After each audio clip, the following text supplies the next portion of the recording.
Hello, BookTube. Hello, friends. Welcome to Lizzie Faye Loves Books. I'm Elizabeth. Whoa, scene change.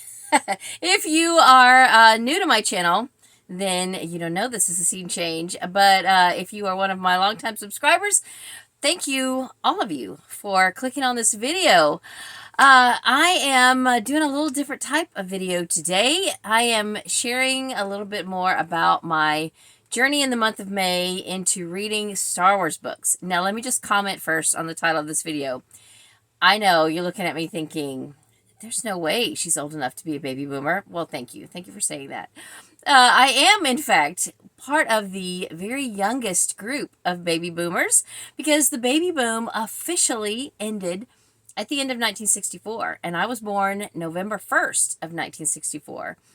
So there are only 2 months worth of births after me that can still, that are considered part of the baby boom generation. And yes, my parents were both involved in World War II. My dad was a Marine, and my mom was a clerk typist in Amarillo, Texas, at a base there. So they met after the war while they were in college. My dad went to college on the GI Bill. They did have 2 children older than me, who are 10 and 12 years older. But then a little time passed, and it was perhaps an accident, at least as far as my dad was concerned. I think my mom planned me, but that's a whole nother story. Anyway, I am a baby boomer. I was 12 years old in the summer of 1977 when I found out about this amazing movie that was in the movie theaters, and I went to see it 3 times. Now, I lived 20 miles from the nearest movie theater, and I don't know how I managed to see Star Wars 3 times in the movie theater, but I fell in love with it after the first time. Now, since that time, I have been very aware that there is a group of people that are Star Wars fans that literally have memorized segments of the movies.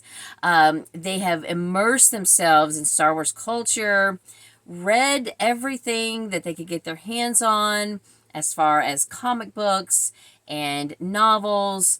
There are video games, conventions, cosplay, all of that.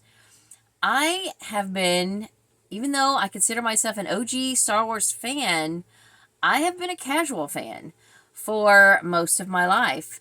But last year, in 2023, I asked my husband if he would like to watch Star Wars with me in timeline order. Now, we subscribe to Disney Plus. We are Disney people.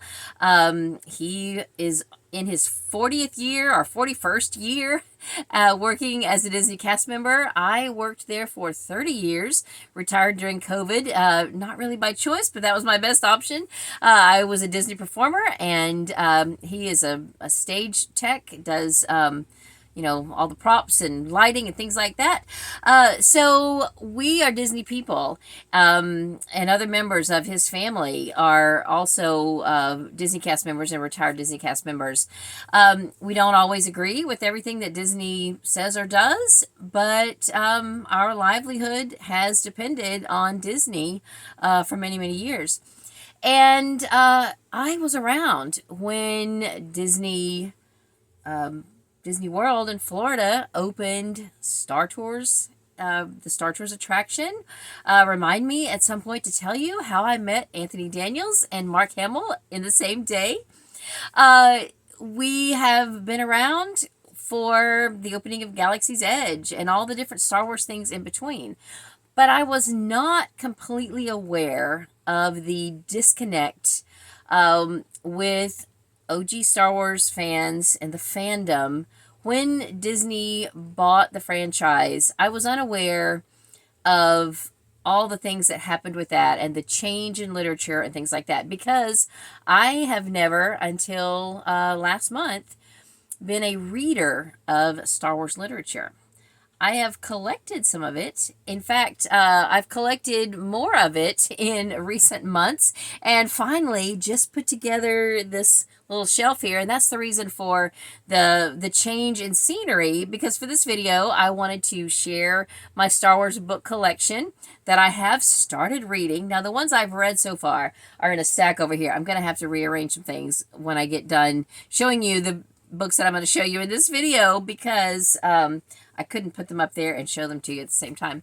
But I have learned that there are basically two groups of Star Wars literature, and you can see it here on my shelves, because on this side I have the original old canon, sometimes referred to as Star Wars Legends, and on this side I have new canon things. Well, what's in the middle are my junior novelizations, things like that. That is a mix, but here are what I consider middle grade books. Up above are YA and adult books that I own from new canon. Now, some of you may ask, why did you pick these books? Why did you get these books and not get some of the others?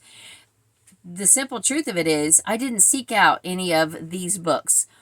I purchased them because I ran across them in used book situations, and or in book buying situations, and I could get them at a good price, or I thought they were rare enough that I should get them while I could, and that's why I have them. I started buying these before I even knew anything about new canon, old canon, all of that.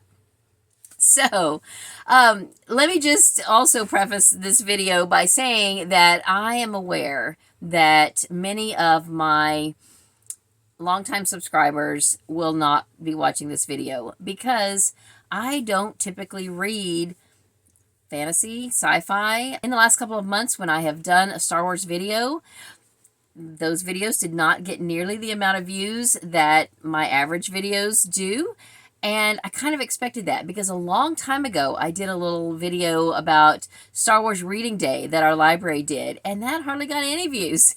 I didn't have a lot of subscribers at the time, but I just, I knew that going in, because I mostly read cozy mysteries and middle grade and Christian fiction, that all of a sudden if I start reading Star Wars books, most of my watchers are going to be like, what? Why are you reading Star Wars books? In fact, someone even said that to me in book club. Before we were really getting started with our book discussion, I said to the group, I was like, hey, this month, guess what I'm doing? I'm reading all Star Wars books. And somebody said, why? I said, because I want to. Enough said. So in the title of this video, I say that I have read Star Wars books for the first time. And that is absolutely true. I have watched Star Wars from the very beginning, but never until the month of May, starting on May the 4th, May the 4th be with you, 2024, had I ever opened and started reading a Star Wars novel. Now, I may have picked up a children's book here and there, but, that doesn't really super count. I mean, it kind of does, but, I've never read an adult Star Wars novel, but I have collected them. I have had some on my shelves for 40 years, and I finally read some. So I want to share with you today what I read. Now, I did talk about all of these in my overall wrap-up for the month of May, so if you watch that video, you may not care that much to watch all of this one, but I want to talk about what else I did during the month, because normally I am a consumer of audiobooks. I consume audiobooks in mass quantities, and there are some Star Wars audiobooks, but there are not as many readily available to me through my library resources. And even though I do subscribe to Audible Plus, I don't have currently the Audible Plus Premium or whatever it takes for you to get one book a month. I have had that in the past, but I don't currently have that right now. So most of the Star Wars novels that are available on audio, the really old ones were abridged, and I did pick up a couple of those at a library sale years ago, and I started listening to one, but it was damaged, and I could not, A, figure out where in the timeline it fell, and B, it was garbled. It was on cassette tape. So a lot of it was garbled. And all I can figure is that where it was sitting on the shelf at the library, it was exposed to sun, because I bought a few other tapes and CDs from that same library sale, and they were all the same. So apparently they had just not been stored well. But I tried listening to a Star Wars book a long time ago, and I just didn't know. I didn't know what I was listening to, because it didn't follow the same storyline as any of the movies. And so I just kind of gave up, and I didn't ever go back and try again. So I didn't listen to any Star Wars novels during the month of May. But what I did listen to was an abundance of Star Wars podcasts. And I want to give a little bit of a review of the main ones that I listen to. And I will just go ahead and do that before I get into the books. So the first thing I found was the Star Wars Old Canon Book Club. And this is a fairly new podcast. I believe that these same guys who run this podcast have also done some kind of a new canon podcast prior to this. I couldn't find that. I don't know what it's on. It may not be on Audible Plus. I found it on the Old Canon Book Club on Audible Plus. And it turns out that their plan for this podcast is very similar to my plan for reading Star Wars books. They went back to the very beginning and are slowly and methodically working their way through the very oldest things from Star Wars. And when I first started looking into reading Star Wars, I didn't know where to start. I talked to people, I looked up some YouTube videos, I looked up some websites, and I didn't know where to start. But even my some of my library staff who read science fiction told me, well, there's old canon and there's new canon, and there's this and that, and so then when I looked online, I found a website called Utini, and they talked about the different ways that you could read Star Wars. And the thing that they said that I don't agree with at all, they said always read the newest release, but then go back and read. No. That is not me at all. I am an in-order person. I doubt that I will ever on purpose just read the newest thing if I have not ever read any of the oldest things. And for that reason, I don't do a lot of book reviews. I have done it a couple of times with things that I knew it really didn't matter. Like, as a book reviewer, I was sent a copy of the newest Murder, She Wrote book. And I listened to it or read it, and without having read other Murder, She Wrote books. And it was fine because I had seen part of the shows, part of the TV series, and I knew what it was basically about. But I think that's about the only thing that I've ever done, because I definitely believe in reading in order. But with Star Wars, you've got a timeline order and you've got a publication order. And then you've got all these different age groups that books are written for. So where do you start? Well, I'll tell you what I did. I started at the beginning. I know that I have to have had this book for over 40 years. I'm sure I didn't get it brand new. I got it at a used book sale. A company came in at some point when I was in college and set up a book sale in our dorm cafeteria. I lived in a dorm that had a lot of people who went home on the weekends. So we were open during the weekday when everybody was there. But on the weekends, we had to go and walk to another dorm to eat on the weekends. So our cafeteria was closed on the weekends. And so we had a company. I don't remember who they were or anything. I just remember that, there's a book sale in the cafeteria. So I went to it, and I'm almost positive that that is where I got this book and the other novelizations of episodes 5 and 6, as well as the original Han Solo adventures. I do own all 3 of these, but these are the ones that I read during the month of May, along with a book I got from the library Splinter of the Mind's Eye by Alan Dean Foster. So I read them in publication order, starting with Star Wars. Now, it was not called A New Hope back then. That name was perhaps in the movie when the original backstory was scrolling, through the stars.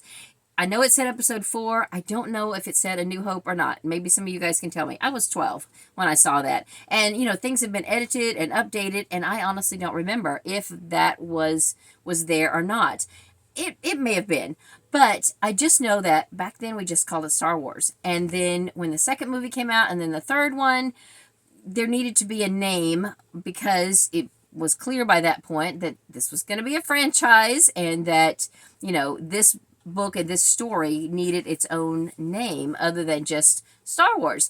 So anyway, but I read this, and the interesting thing is that I had barely started it when I ran across the Star Wars Old Canon podcast, and that was their first episode, was discussing this book, and I listened to it without having finished the book, just to kind of get their take on it, and they loved it. And I thought, well, great, because I think I had sort of postponed ever reading it because I thought it was just going to be a rehashing of the movie, and why did I need to read it?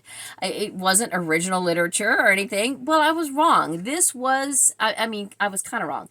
This actually was released in book form a few months before the movie, but it was written based on the script of the movie. I believe the movie was probably already, mostly filmed by the time this book was released. In fact, this I think is like the 15th printing, and there are pictures from the movie in this book. I don't know if there were pictures from from the movie in the original first edition printing or not. There probably was if they were already filming it, but I don't know. I guess I must have thought, well, what's the point? I'll just watch the movie.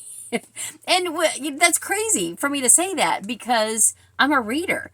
I read, usually 300 books a year. At least I have read that amount since being on BookTube since 2015.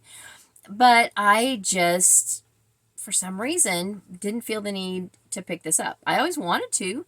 I just didn't. But I was happy to know that these podcast people, these podcast Star Wars fans, thought highly of this book, and I saw from their playlist that they were also reading the Han Solo Adventures. They also talked about a holiday special. Now, I honestly don't remember if I saw the Star Wars Holiday Special when it aired. It only aired once on television back in November of, I think, 1978. I would have just turned 14. I had just turned 14 then, and I don't remember if I saw it or not. My husband and I have watched it after learning about it, and then I went back and listened to that episode. And one of the books I read in May, I listened to on audio on Audible. It was free on Audible Plus, and it's called A Disturbance in the Force, How the Star Wars Holiday Special Came to Be, or how and why the Star Wars Holiday Special came to be.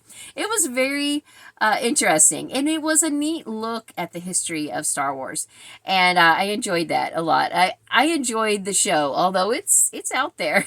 I mean, it's different, and it's not Star Wars. It is a variety show kind of based on Star Wars, but every Star Wars fan ought to see it at least once. It's on YouTube.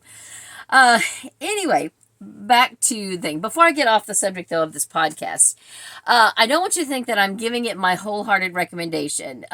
If you go and listen to this podcast, let me give you a word of caution. There's three young men, I'm going to say young, they're probably in their 30s, cannot form a sentence without using the F word, sometimes multiple times in the same paragraph. And some people just talk that way. I get it. I don't like it, but I get it. What really upset me extremely is that because they can't form a sentence without the F word, they would be, getting excited about talking about a quote in the book or the movie or whatever, and they would insert swear words, the F word, into these quotes. And I am like, I'm listening on my phone, I'm listening, and I'm just yelling, saying, no, they did not say that. They did not say the F word there. You are misquoting. And I mean, to them, they don't even, I don't even think they realized what they were doing. But that was extremely offensive. Extremely offensive to me. Maybe not to you, but to me, it was extremely offensive. And I do intend to write a review. Now, I'm not mad at them. I just think they just don't understand that that kind of language can be and is extremely offensive to a certain demographic. Now, they're not doing their podcast for old lady OG Star Wars fans. They're, gearing their podcast towards their age people who didn't know about all of this stuff, and who because they have never read a lot of this really old stuff, or they weren't there then. And I was. So my Star Wars did not say the F word. and theirs didn't either. They're just inserting it into their, it's just a part of their vocabulary, which is frustrating. Then there was another group of podcasters that I also listen to on Audible Plus that also have YouTube channels. Most of the guys on this podcast have YouTube channels, and they got a little raunchy at times, and they use the F word some, but they were more aware of it, and they would try not to, but it would still slip out. And and I at least appreciate their effort and their realization that they're doing it when it happens. If you want to look up this particular podcast, it is, I believe, called the Star Wars Legends Podcast. And these people are not professional podcasters. They're not professional YouTubers. I looked up some of their YouTube videos, and I mean, they don't even have thumbnails on most of them. But they were entertaining at times, and I feel like I kind of got to know them. I never commented to any of their videos. I may still at some point, but they were just fun to listen to. They are definitely Legends readers. They are very resistant to any of this new canon stuff, at least most of them. They had a few regulars that were, in and out that have read some of it, but they are mostly into the EU, the expanded universe, which apparently ended when Disney bought the franchise. And their whole movement has been to bring back, more EU stories, continue the storylines from the older stories, but just have two parallel universes if you want. Don't stop these stories just because you've started something new. I don't have an opinion on that yet. My husband and I have watched all of the new canon stories and shows. At least we had up till March. Now I know the Acolyte has started. It's gotten some horrible reviews. We've only watched one episode, and I'm not even going to comment to that. I don't have an opinion yet. I haven't watched anything past the first episode. But I just am a very traditionalist person. I like to start at the beginning, and since there is an ending to these, these older books, these were started when Star Wars started and stopped.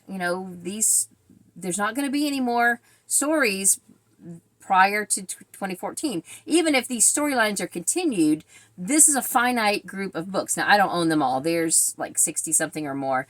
But all of these here are from that group of books that were written and published prior to 2014, and that's where I'm starting. So I said that my goal, this is what my plan of reading Star Wars would be that in the month of May I would read all of the novels that were published in the 1970s, and I did. There were 4.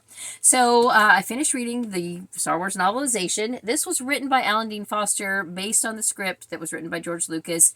It's credited to George Lucas, but I have learned through my learning process that it was ghostwritten by Alan Dean Foster. And at the time that he was hired to write the Star Wars novelization, he was also hired to write a sequel. And this is the sequel. Splinter of the Mind's Eye has suffered through a good bit of criticism, but also it is acknowledged as being an important book in the Star Wars literary universe because it was the second book ever, and it, you know, it's all there was, basically. I'm not sure at what point that the Star Wars comics, the original Marvel comics, were started. I think they were started sometime in the 70s as well. But, you know, there was a movie and there were 2 books, and that was it for a little while. And this is just kind of another adventure in the Adventures of Luke Skywalker, which is not really a thing, but apparently the New Hope story and Splinter of the Mind's Eye are from this Adventures of Luke Skywalker. And I was very entertained by both of them. Then I wanted to pick up the Han Solo Adventures. Now, I have owned all 3 of these books. The other one is in my pile to read very soon. But I read the first 2. Han Solo at Star's End was the first one. And then Han Solo's Revenge is the second one. I read both of these in the month of May. And I, again, was completely entertained by these books. These were so fun. I just loved them. I thought they were great. Now, are they perfect books? No. But they were so entertaining and they were so much fun. Now, there was not really much revenge in this one. In fact, when I listened to the Star Wars Old Canon podcast, they're thinking of what this revenge is referring to is something different than what I thought. But you know, no matter. They did enjoy the book. Well, I think one of them did not enjoy it, but then the other 2 did, and they sort of turned his thinking around, you know, and helped him to see the finer points of this book. Again, they're not perfect books, but they're just fun. To read about Han and Chewie's earlier adventures is just, you know, super entertaining. Of course, these were published in the 70s, way before the Solo movie or anything like that. So for a while, these were the earliest Han Solo stories that we had, and I just thought they were great. So thoroughly enjoyed them. Now, I did read some other Star Wars literature during the month of May, besides those 4 books. I've talked about all of these on my channel in my May wrap-up, so I'm not going to go into too much detail. Now, I already mentioned the nonfiction book that I listened to. There were a few other nonfiction books that I read that are basically for children. This one I found in the children's room at the library when I was looking for some other books, and this is called Incredible Cross Sections. I really enjoyed this. You know, I didn't know that some of these spaceships had names. You know, and the same with this one, which is called Star Wars, What Makes a Monster. I didn't know that, you know, I didn't know the names of a lot of these monsters that are featured in this book. Both kids' books just gave me a lot of, you know, information and just helped me in my deep dive of Star Wars literature and you know, learning everything Star Wars throughout the month, and I enjoyed both of those books. Now, I also found this really fun middle grade series of graphic novels, and I thought they were adorable. This one is Jedi Academy. This is the first one. These are by Jeffrey Brown, and I just thought they were so cute. This is about a boy named Rowan who goes to Jedi Academy for middle school. Now, he acknowledges that all these other Jedi Academy Padawans have been at Jedi Academy prior to this, so I'm assuming they went to elementary school Jedi Academy. He did not. He was brand new to becoming a Padawan. His dream had been to go to Pilot Academy, but he was turned down for Pilot Academy because Yoda sensed something in him and wanted him to go to Jedi Academy. So this is the first one. It's adorable. Book 2 is Return of the Padawan. So this is his second year in middle school. And then book 3 is The Phantom Bully. I loved these first 3 books. It is a larger series. From what I've read, it sounds like that the series continues with another group of kids in Jedi training middle school, Jedi Academy middle school. I have not read farther than that, but I hope to. And so when I was learning about this author, I discovered that he had another set of graphic novels that are disguised as children's books, but they're really for adults. They are hilarious. And the first one is Darth Vader and Son. This is so great. I absolutely love this. The premise of these books is if Darth Vader knew he had children when they were like 4 and he had to raise them. It's so cute.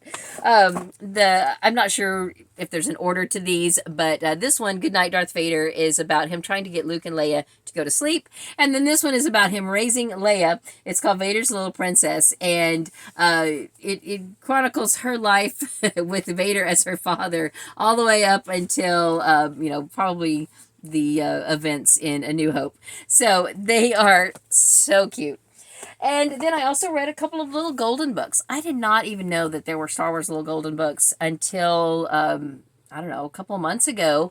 Well, I guess December.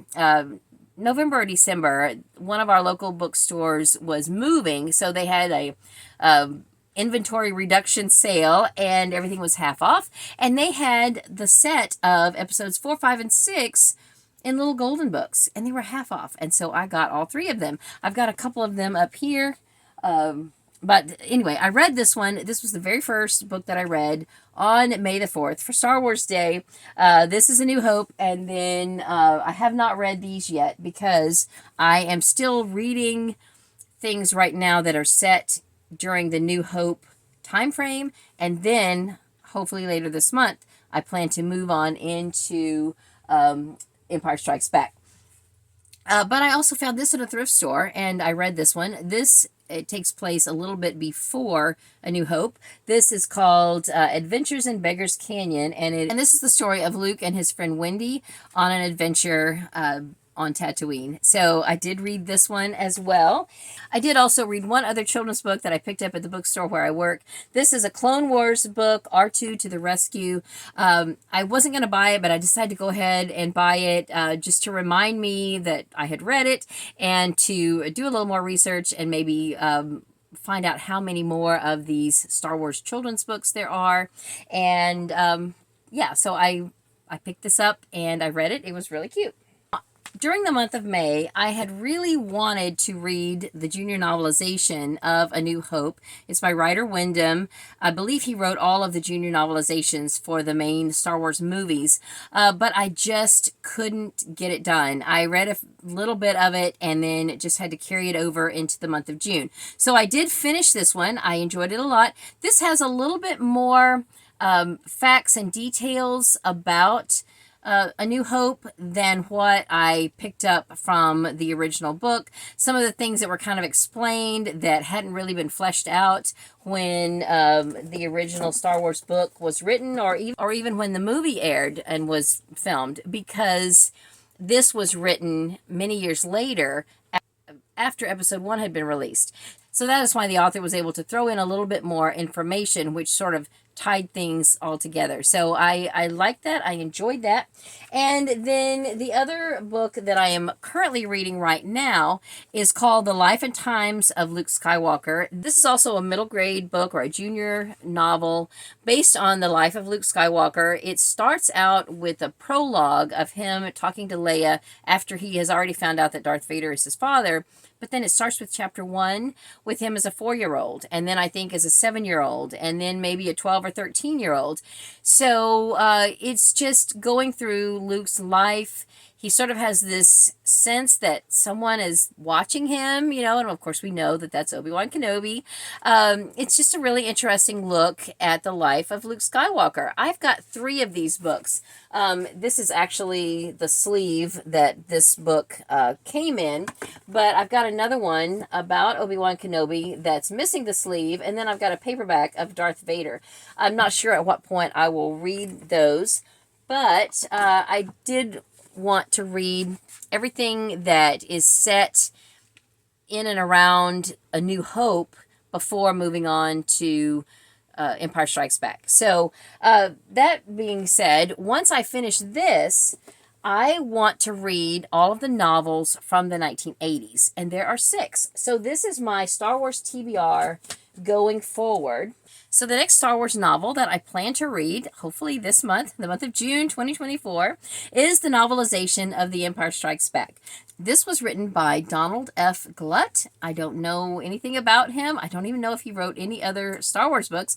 But again, it was based on the screenplay by George Lucas. And I believe, like the original Star Wars book, this was probably released a little bit before the second movie, which I did not see in the movie theater. I was, I think, a sophomore in high school, or it was between my sophomore and junior year of high school. I know I went to Washington, D.C. that summer. I was just busy, and I always wanted to see it. I finally saw it when it was on video after the Return of the Jedi had already come out, because I couldn't go watch Return of the Jedi in the theater because I still hadn't seen The Empire Strikes Back. This is what I mean by being a casual fan. You know, a full-out Star Wars, you know, a serious Star Wars fan would have made sure they went to see the movie, you know, when it was in the theaters. But I still very much enjoyed it. I did, unfortunately, get spoiled for, you know, Darth Vader being Luke and Leia's father, because I waited too long to get around to watching the movie. But I am excited to read the book. I have not listened to the podcast yet from the Star Wars Old Canon Book Club. They have not made it very much farther than this. They just started that podcast sometime in 2023. And they've only done a couple of episodes in 2024. So I will definitely catch up to where they are, and then hopefully we'll keep up with you know, their discussions of all the old things as they go. But I still want to write a review and tell them, please, just watch your language. I know they're going to call me a Karen, but anyway. So that's the first novel, full-length novel that I want to read in the month of June. And then hopefully I can also get to the third of the Han Solo adventures, which is Han Solo and the Lost Legacy. And then, even if it's July, the next one I want to read is The Return of the Jedi. Now, I also like to read the junior novelizations along with the full-length novelizations. Not Return of the Jedi, but I don't have Empire Strikes Back. So hopefully, I think the library has it, and I think it's on ebook on Hoopla. So I will definitely read that one, but I'll probably read the full-length old version first, and then I will pick up the junior novelization.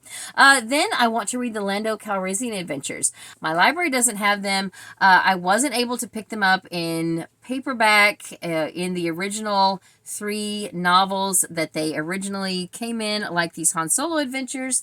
So I searched around on eBay, and in the end, I decided to just go ahead and buy 1 volume with all 3 books in it. I'm still going to count this as 3 books. These 6 books make up all of the Star Wars novels that were published in the 1980s.